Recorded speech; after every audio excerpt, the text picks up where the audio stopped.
Let me be direct with you from the outset. The number being discussed in the Israeli press, the number 40 or 60 or even 90 missiles that the Iron Dome intercepted during last week's attack, is not the relevant number. I understand why the coverage focuses on it. It is a number that allows a particular narrative to survive. The narrative that the system worked, that the shield held, that the geometry of Israeli security remains intact. But the relevant number, the number that every serious military analyst in every serious defense ministry on the planet is discussing right now is 400. 400 missiles that were not intercepted, 400 missiles that were not detected in time for interception.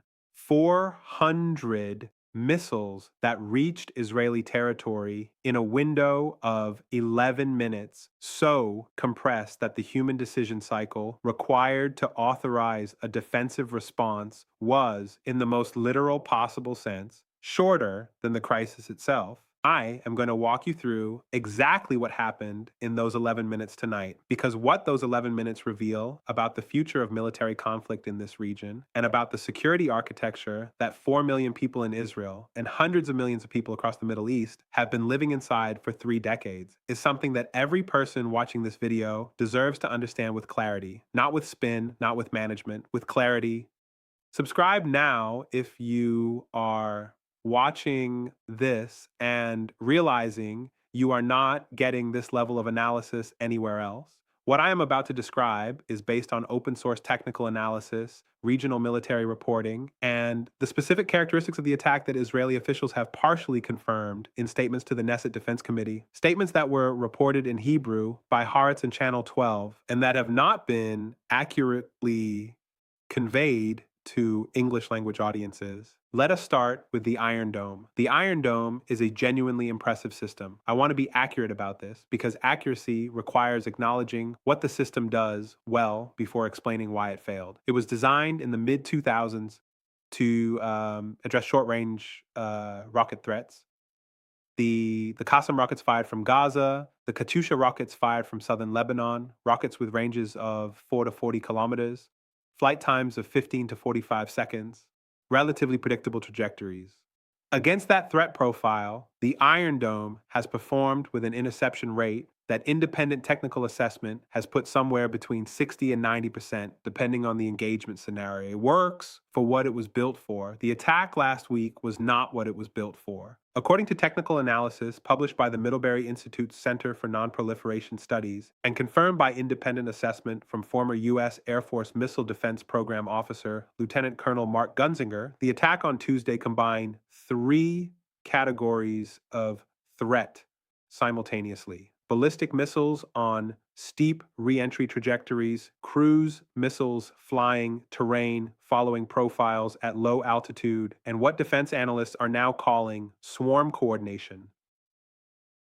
A large number of smaller low-cost munitions launched in coordinated salvo sequences designed to saturate the defense's intercept capacity. The Iron Dome cannot address all 3 of those threat categories simultaneously. It was not built to.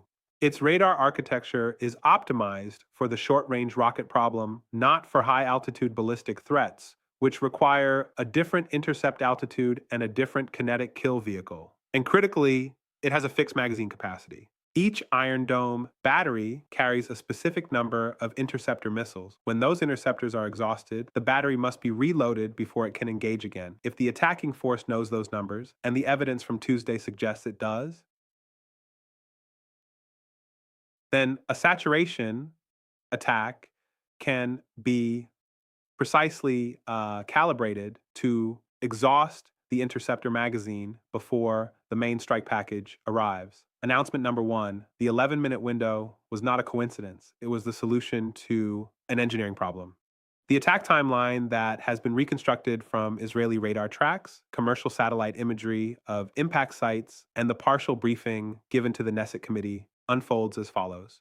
At 02:17 hours, a first wave of approximately 60 low-cost munitions was launched simultaneously from multiple vectors. These engaged the Iron Dome batteries in the southern and central regions. The batteries responded as designed, consuming interceptors at their standard engagement rate. At 0221 hours, 4 minutes later, a second wave arrived from the north, specifically targeting the battery coverage zones that had been partially depleted by the first wave's engagement. The batteries that had been reloading were not yet operational. The batteries that remained operational were managing overlapping engagement solutions from multiple tracks. At 0228 hours, as 7 minutes after the opening salvo, ASI, ISIN-STB, and Nasri, IC, the main strike package arrived, 400 missiles crossing into Israeli airspace in a 70-second window. The Iron Dome batteries that remained had been degraded to a fraction of their pre-attack capacity. The missiles that got through because the defense had been systematically exhausted before they arrived. According to reporting by Ronan Bergman and Yoav Zaitin for Ynet, and confirmed by two independent Western defense analysts who reviewed the engagement data, the attack represented the first operational use of what they described as a magazine arithmetic strategy against the Iron Dome, an approach based on the calculated exploitation of the system's finite interceptor capacity. This was not a lucky outcome. This was a planned one, received. That is announcement number one. Announcement number two. The 400 missiles that got through were not indiscriminate. This is the part that the Western coverage is almost entirely missing and that has the most significant implications for understanding what happened. A saturation attack designed purely to overwhelm a defense system does not require precision. Volume is the weapon. But the damage pattern from Tuesday's attack, the specific distribution of impact sites, the targeting choices that have been confirmed by Israeli emergency response records and by the investigative reporting of Haaretz's military correspondent, Ahi Imhai Aini, indicates something categorically different. The 400 missiles that penetrated the Iron Dome's coverage were not distributed randomly across Israeli territory. They were concentrated in three specific categories of target: military communications, infrastructure, logistics hubs, and the specific type of hardened storage facilities whose function has been described in sufficiently general terms in multiple previous reports on Israeli military organization. That level of target selection, 400 missiles under operational pressure against a partially alerted defense, landing within acceptable accuracy parameters for hardened target defeat, requires a targeting intelligence picture that has been built over years. It requires knowledge, not just of where things are, but of what they are, how they function, and what their vulnerability signatures look like, according to two Israeli security analysts writing in Maariv under their own bylines. Why it's